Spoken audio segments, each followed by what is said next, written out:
வணக்கம்ங்க. இன்றைக்கி நம்ம காப்பியாஸ் வில்லேஜ் கிச்சன் சேனலில் தீபாவளி பலகார வரிசையில் 8வது பலகாரமாக கோதுமை மாவில் செய்யக்கூடிய ஒரு ஜூஸியான பாதுஷா தாங்க.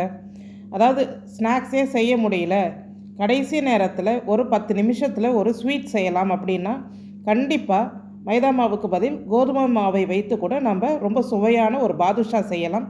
வாங்க எப்படி செய்கிறதுன்னு பார்க்கலாம். Hello viewers, welcome to காப்பியாஸ் village kitchen. இதுக்கு பெருசாக ஒரு மெஷரிங் கப் அப்படியெல்லாம் ஒன்றும் தேவையில்லைங்க. ஏதாவது ஒரு கப்பில் வந்துட்டு நீங்கள் 2 கப் அளவுக்கு மாவு எடுத்துக்கோங்க. அதாவது நீங்கள் 1/4 கிலோ மாவோ 1/2 கிலோ மாவோ அந்த மாதிரி நீங்கள் எடுத்துக்கலாம் தாராளமாக. இப்போ நான் இந்த கப்பால் 2 கப்பு மாவு எடுத்துருக்கிறேன். இது மொத்தமாக 320 கிராம் கோதுமை மாவு. அதாவது ஒரு கப்பு வந்துட்டு 160 கிராம் அது பிடிக்குது. ஸோ இந்த 320 கிராம் கோதுமை மாவு நான் ஜலிச்சு எடுத்துக்கிறேன். இது கூட ஒரு 2 பிஞ்ச் அளவுக்கு உப்பு சேர்த்துக்கோங்க. அதிகமாக உப்பு சேர்க்க வேண்டாம், ஒரு 2 பிஞ்ச் அளவுக்கு உப்பு சேர்த்துருங்க. 1/2 ஸ்பூன் அளவுக்கு பேக்கிங் சோடா, ஒரு 1/2 ஸ்பூன் அளவுக்கு பேக்கிங் சோடா சேர்த்துக்கோங்க. நான் ரொம்ப குறைவாக தான் சேர்க்குறேன், அதையுமே சேர்த்துறேங்க. இது நல்லா உப்பு, இந்த பேக்கிங் சோடா ரெண்டுத்தையுமே நல்லா மிக்ஸ் பண்ணிடலாம் இந்த மாவுலேயே. நம்ம சாதாரணமாக மைதா மாவில் செய்வோம். இது மைதா வேணான்றவங்க கோதுமை மாவில் தாராளமாக நீங்கள் செய்து சாப்பிடலாம். நெய் எடுத்துக்கோங்க. டேபிள் ஸ்பூன், அதாவது பெரிய டேபிள் ஸ்பூன் எடுத்திங்கன்னா ஒரு 2 டேபிள் ஸ்பூன் எடுத்துக்கோங்க. இல்லைன்னா இந்த மாதிரி டீஸ்பூன் எடுத்திங்கன்னா நல்லா ஃபுல்லாக இந்த மாதிரி கட்டி நெய்யை ஃபுல்லாக ஒரு 3 ஸ்பூன் அளவுக்கு சேர்த்துக்கோங்க. அளவு பார்த்தீங்கன்னா உங்களுக்கே தெரியும். இல்லைன்னா பெரிய ஸ்பூன் டேபிள் ஸ்பூனால் 2 டேபிள் ஸ்பூன் ஃபுல்லாக எடுத்துக்கோங்க. நெய் இன்னும் கொஞ்சம் கூடுதலாக இருந்தால் கூட ஒன்றும் பிரச்சனை இல்லைங்க, ரொம்ப குறைவாக தான் சேர்க்கக்கூடாது. அதனால் அந்த நெய் சேர்த்து அந்த மாவு எல்லா மாவுலேயுமே அந்த நெய் விரவுற மாதிரி கொஞ்சம் பொறுமையாக ஒரு 5-6 நிமிஷம் அதை நல்லா பிசைஞ்சு கிளறி விடணும். இப்போ பாருங்கள், இந்த மாதிரி ஒரு புட்டு மாவு மாதிரி இந்த மாவு இருக்கணும். இப்போ கையில் பிடிச்சு உதிர்த்தால் தான் அந்த மாவு உதிரணும். ஸோ இதுதான் ஒரு பக்குவம். அப்போ எல்லா மாவுலேயுமே அந்த நெய் நல்லா கலந்துருக்குன்னு அர்த்தம். நெய்க்கு பதில் வெண்ணெய் சேர்க்கலாமான்னு கேட்காதீங்க. வெண்ணெய் சேர்த்தா ஒரு மொறுமொறுப்பு தன்மை கொடுக்கும். முடிந்த வரை நெய் மட்டுமே சேருங்க. பச்சை தண்ணி தான் நம்ம தெளித்து மாவு பிசைய போகிறோம். கொஞ்சம் கொஞ்சமாக தெளித்து நீங்கள் இந்த மாவு பிசையலாம். இதுக்கு தோராயமாக 1 கப் அளவுக்கு தண்ணீர் தேவைப்பட்டுச்சு. இப்போ நான் எந்த கப்பில் மாவு எடுத்தனோ அந்த 2 கப்பு மாவுக்கு 1 கப் தண்ணீர் தேவைப்பட்டுச்சுங்க. நம்ம கோதுமை மாவை பொறுத்து கூடுதலாக ஒரு 2-3 ஸ்பூன் ஒரு சிலருக்கு தேவைப்படலாம். இதை ரொம்ப சப்பாத்தி மாவு மாதிரி போட்டு அழுத்தி எல்லாம் பிசையக்கூடாது. எல்லா மாவையும் நல்லா ஒன்று திரட்டி இது போல் ஒரு உருண்டையாக்கி வைக்கணுங்க. அவ்வளோதான். ரொம்ப அழுத்தி பிசைஞ்சு ரொம்ப சாஃப்டாலாம் பண்ணக்கூடாது. இந்த மாவை நீங்கள் விரித்து பார்த்தீங்கன்னா இந்த மாதிரி லேயராக இருக்குது பாருங்கள் உள்ளுக்குள்ளே. இப்படி இருந்தால் தாங்க பாதுஷா நமக்கு லேயராக அது உள்ளே நல்லா சிரப்பெல்லாம் ஊறும். அதனால் விரித்து பார்த்தா இது போல் இருக்கணும். பாருங்கள் எப்படி லேயர் மாதிரி தெரியுது. ஸோ இந்த மாவை அப்படியே ஒன்று திரட்டி வச்சுடுங்க. இதை மூடி போட்டு ஒரு 10 நிமிஷம் வரைக்கும் ஊற விடலாம். நம்ம நெய்யெலாம் போட்டிருக்கிறோம் இல்லையா, பேக்கிங் சோடா போட்டிருக்கிறோம். ஒரு 10 நிமிஷம் ஊறட்டும். அதுக்குள்ளே நாம் இப்போது சுகர் சிரப்பு, நம்ம சீனி பாகு ரெடி பண்ணிடலாம்.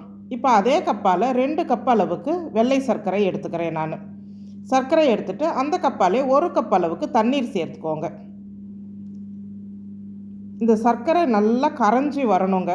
இது கரைஞ்சி ஒரு கம்பி பதம் அப்படி முழுசாக போக தேவையில்லை. அந்த ஒரு கம்பி பதத்துக்கு முந்தின ஸ்டேஜ் வரும் பாருங்கள். நம்ம அந்த கம்பி பதம் பார்க்கும்போது அந்த கம்பி உடையணும். அந்த மாதிரி ஒரு பக்குவத்துக்கு கொண்டு வாங்க. அதாவது நல்ல பிசுபிசுப்பு தெரியணும். அந்த பிசுபிசுப்புக்கு அடுத்த லெவல் நாம் எடுத்துடணும். அவ்வளோதான். இதை கம்பி பதம் விட்டோன்னா அந்த பாதுஷா மேலே அந்த சர்க்கரை பாகு அப்படியே கிறிஸ்டலைஸ் ஆகும்.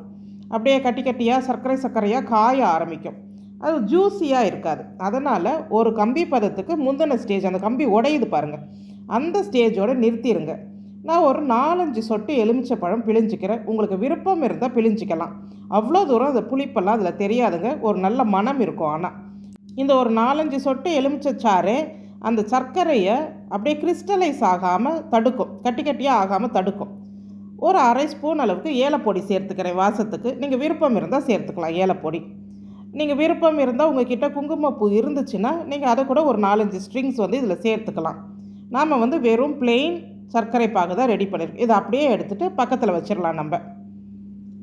இப்போ பாருங்கள், நம்ம 10 நிமிஷம் ஆயிடுச்சு. அதுக்குள்ளே மாவு இப்போ நாம் பாதுஷா உருட்ட ஆரம்பிச்சிடலாம். பாருங்கள், மாவு இது போல் தான் இருக்கணும். எக்காரணத்தை கொண்டு உள்ளுக்குள்ளே சாஃப்டாக மோல்ட் ஆகக்கூடாது. இப்போ அப்படியே கொஞ்சமாக எடுத்து இதை கையில் வச்சு ரொம்பலாம் அப்படியே தேய்க்கக்கூடாதுங்க. ஒரு மீடியம் சைஸ் எலுமிச்சை பழ அளவுக்கு நீங்கள் மாவு எடுத்துக்கோங்க. அதை அப்படியே உள்ளங்கையில் வச்சு ஒரு ரொட்டேட் பண்ணி ஒரு அழுத்து, கொஞ்சம் அப்படியே க்ராஸாக ஒரு அழுத்துனீங்கன்னா அந்த லேயர்ஸ் தெரியும். இந்த மாதிரி நடுவில் ஒரு ப்ரெஸ் பண்ணிவிடுங்க. அவ்வளோதாங்க. பாதுஷா ஷேப் வந்து நமக்கு ரொம்ப ஈஸியாக வந்து கிடச்சிரும். இது போலவே ஒரே அளவாக ஒரே சீராக எடுங்க. இப்போ பாருங்கள், அப்படி தேய்ச்சி ஜஸ்ட் நம்ம அந்த உள்ளங்கைக்குள்ளே வச்சு அப்படியே ஒரு வளைவில் வளைச்சோன்னா இந்த மாதிரி நமக்கு அந்த விரிசல்லாம் அங்கங்கே கொஞ்சம் தெரியும், ஒரு லேயர்ஸ் மாதிரி. அதுக்காக தான் நாம் அந்த மாதிரி பண்ணுறது. அவ்வளோதாங்க. இது போல் இருக்கணும். ரொம்ப பிளெயினாக அப்படியெல்லாம் இருக்கக்கூடாது. நமக்கு மொத்தமாக 15 பாதுஷாக்கள் கிடைச்சது. எல்லாமே பாருங்கள் ஒரே அளவில் இருக்குது. இப்போ வாணலி சூடு பண்ணி எண்ணெய் சேர்த்துடலாம்.